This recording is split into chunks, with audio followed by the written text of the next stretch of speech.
Hey everyone, welcome to Willow's Whimsy. Thanks for stopping by. So this is my series, Neecie's Journey to Better Health. We're probably going to have 2 for sure, maybe 3 more of these videos for a total of 3 or 4. Just getting you guys updated and up to speed. Yesterday was about where I'm at with weight loss, and I decided not to go into what I'm doing right now. Because I just want to update you guys and get you up to speed. Sorry, my hair has been up all day and it's killing me. What was I going to say though? For this video, I wanted to talk about my mental health diagnoses. I'm going to try to keep this at 15 minutes. And of course I forgot my phone. It's somewhere. So I don't have my timer on. I have talked a lot about my mental health, you know, when I was shooting all these 2 years plus ago. And so some of you know some of this stuff, but I did get a new one and I don't know if I ever did a video on it. I'm too lazy and too ADHD, that's one of my diagnoses, to go back and look.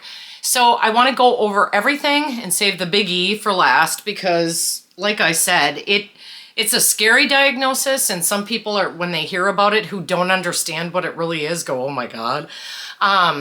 But it's manageable through a certain kind of therapy, and we'll talk about it. So I was diagnosed for the first time with a mental health disorder when I was around, I think I was 9 or 10. My grandparents they had taken my sister and I in, and we were living with them permanently at that point. We knew we weren't going to be going back to my parents, my birth parents. And especially I, you know, had huge anger issues as a little kid. If you even looked at me the wrong way, you might get clocked. And if you said something that pissed me off, I came in with fists or weapons. You know, one time I went after a girl on the block with a tree branch. I mean, I was nuts. I was nuts and I was angry. And so my grandparents, parents, whatever you want to call them, they were mom and dad to me and still are, even though they've, you know, took us to therapy. So I got diagnosed with, it wasn't called PTSD at that time, but whatever it was called, that's what I was diagnosed with. And there was a lot of chaos in my early childhood. So in school, I was a daydreamer. So, okay, there's ADHD. It used to be, so ADHD was attention deficit hyperactive disorder. And then there was ADD, which was attention deficit disorder. They all bunch it in. It's like a jellyfish. Like when you think of autism, you have autism, which is the top of the jellyfish, but then there's all these tendrils coming down and they're each a different symptom of, and that is how ADHD is. So I was not hyperactive in body. I wasn't fidgety. I could sit still. If I was interested, I could really sit still. But my way, my hyperactivity, if you will, was a hyper mind, and I would drift off. And, you know, if you look at my report cards, pretty much from K through 12, it's hysterically funny. Denise visits with her neighbors too much. Denise gazes out the window. Denise isn't interested. And then there was the anger piece and the outbursts. So all of this is going on. As I got older, I want to tell you, I guess I should tell you what I have. So I have ADHD, I have PTSD. When I had my last, I don't even like to call them relapses, when I used the last time, which were coming up on 2 years, I checked myself in to a mental health facility. And I was there for 72 hours. Or was it? It wasn't a whole week. It might have been 5 days. I don't know. Anyway, lots and lots of assessments. The big one was what's called borderline personality disorder. like autism or ADHD, you have, right? You have the jellyfish and then you have all these tendrils. It can be horrific. It can be antisocial. It can, some serial killers have the designation, although they more have the antisocial stuff. So, what causes it? Well, it seems to be a combination of genetics and childhood trauma. It can be one or the other, but there tends to be an abnormality in the brain. They can see it when they do brain scans, and I don't fully understand that piece of it. For some people, it presents very mildly. I think when you add the childhood trauma, you get people like me. And I am not a serial killer. I've never killed anyone. How did it play out? Well, commonalities, okay, are severe abandonment issues. I had that. That affected me mostly. So it affected me in two ways. One, in relationships with men. Well, I never had them with women, but you know what I mean.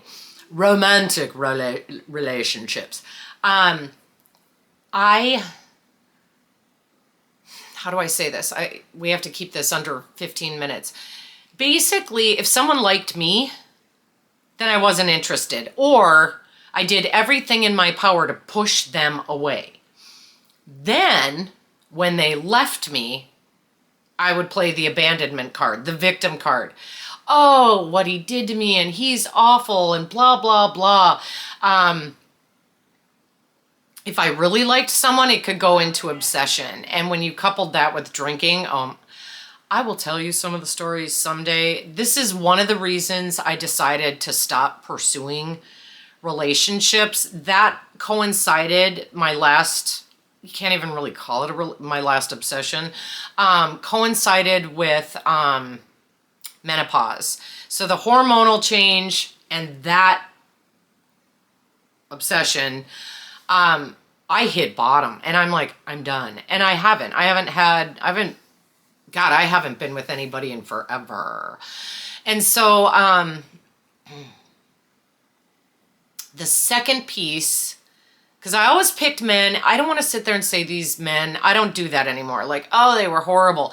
They had their own. I picked men who were either emotionally unavailable, they couldn't be in a relationship, a real one, for whatever reason, take that as you will. All sorts of things, right? Or it could be that they were addicted to drugs and alcohol as well. So that was their focus, not me. I had no idea how to have a healthy relationship or how to let anybody love me. And that's the second piece of that, is that I left people, and this isn't just romantic relationships. This is friendships. This is jobs. This goes into all of the chaos that I created. I left them before they could leave me. If I wasn't doing good in a job, I would find a reason and I would leave because I couldn't stand how it felt to be rejected. So huge abandonment issues for me. Vengeful. Well, let's go to anger first. Anger was my first reaction to almost everything. And the thing with borderline personality disorder is huge emotional reactions. So even when I was happy, it was like I was bipolar, like I was manic. I would get high on it. And my sister even said to me once, when you're really happy, that's when I worry you're going to go out and use. And she was right. She was right, because I didn't know how to handle happiness. I didn't know how to handle feeling good, and huge emotions, whether they're good or what we would label bad, they're dangerous for me. And so, so when I got angry, I was vengeful. I was retaliatory. It was horrible. And the majority of my life was spent like this. Now, some of these symptoms, oftentimes, more often in women, but men as well to a lesser degree, they start to lessen as you age. And so some people their symptoms will really lessen by the time they're, say, in their late 40s. And that did happen naturally, but it took a lot of therapy too. So, so very reactive, huge emotions, huge abandonment issues. I'm trying to think. Oh, self-sabotaging behaviors. So with my eating and the obesity, you know, it's almost like punishing myself, but impulsivity with it too. Same with shopping and my financials. I constantly sabotaged myself with money. I had a horrible relationship with money. Sex. Because I'll tell you what, without going into TMI, let me just say that for a lot of years I was DTF. And if you don't know what that means, Google it. Acronym DTF. I liked it. What can I tell you? But to my own detriment. And there were people who got hurt too as a result of that, you know. Even my own kids, in the sense that I would talk about it. I would talk about whoever I was obsessed with. It was, you know, stuff they didn't need to hear. And so this just, I wish I would have known sooner, but I have to believe that because self-loathing, all of this is part of it. I have to believe that I wouldn't have heard it, that I wouldn't have accepted it had it come sooner, this diagnosis. The good news is there is help, but it's when I say intensive, it's not like they're zapping my brain or anything. It's called DBT, dialectal behavioral therapy. It's very hard to explain it. Look it up. DBT therapy for borderline personality disorder. So it's a 1-year group therapy, and you have to, we were able to attend virtually, but they really encourage you to go. And most of the groups are mixed, so you'll have men and women there. It's not like talk therapy where you share stuff. And you do to a certain extent, but it doesn't get really deep because we try to avoid triggering topics, if that makes sense. But you learn skills that most people learn either from their parents, watching their parents deal with life, or their peers, their teachers, their clergy, their babysitter, whoever, you know, their community, right? I had excellent examples all along, you know, and growing up, my sister doesn't have this. Very responsible, very on top of everything, nowhere near like me with the emotions. And so you would have thought that perhaps me watching her become very successful, that what I view as successful, that some of that would have rubbed off on me, but it just didn't, because I was so about instant gratification. I was just so angry, and I automatically assumed if I was at a party and a bunch of people laughed, I would think, oh, they're laughing at me, you know, kind of like paranoid almost. And just envy, you know, and jealousy, like big emotions. So I ended up halfway through the therapy losing my insurance because I walked away from a job, borderline personality disorder at its finest, impulsivity, and I didn't have insurance anymore. But I went long enough to, oh, it's way over there. I was going to show you the workbook. There's a workbook. I had to get it off of Amazon, and there are flashcards. Are those nearby? No. It's really simple stuff, but it really helped me. Things like, okay, so let's say out of the blue, someone I don't even know goes, nice makeup or nice outfit. The old me would have, I wouldn't have been able to let it go for 2 weeks. I would have been calling everybody, this lady said blah, blah, blah to me. And now I'm like, what? Were you talking to me? And I'm able to see that this person, their opinion, A, doesn't matter to me, so I don't have to get mad. And what a jerk to be mean like that. Like, I can think these things and not react anymore. I would have said the nastiest, most vile things. I would have cut that person down to nothing in 10 seconds flat. I don't do that anymore. I think the hardest piece, and I'm not as emotional, and I was on meds for a while, and they took the edge off of everything for me. But because I lost my insurance and couldn't be on them, I have learned how to self-regulate. It's amazing. Who would have thought? So when I'm happy, I'm happy, and I express that. When I'm sad, I'm sad, and I express that. I'm still quick to tears. That's part of it, and that's just my emotional makeup. But I tell people, like, tears can be manipulative, and I'm not saying all the time, but they can be. And I tell people now when I cry, I'm feeling this. I'm not trying to be manipulative. You don't have to take care of me. You don't have to fix this. Just let me, and my sister handles that so beautifully when I cry. She does not, like, she's empathetic, but she knows, like, I'll come through it because it cycles relatively quickly. We could be talking about my mom and I'll cry, but then I'm done. And so, so that's gotten so much better. But yeah, I've learned how not to be reactive.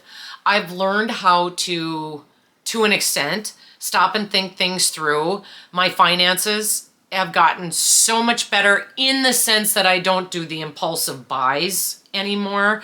And so that's better, but we need to work on the self-sabotaging behavior. Clearly, I walked out of, 2 jobs in the last 2 years that paid well and that I could at least make my budget. Had I stayed in them, I would have never had to take out a loan. I would have never started using my credit cards the way that I have been because we have no money. So I pay for groceries, gas, my bills. All of it is heaping onto these credit cards right now. So the self-sabotaging is still the biggest piece. Very impulsive with that.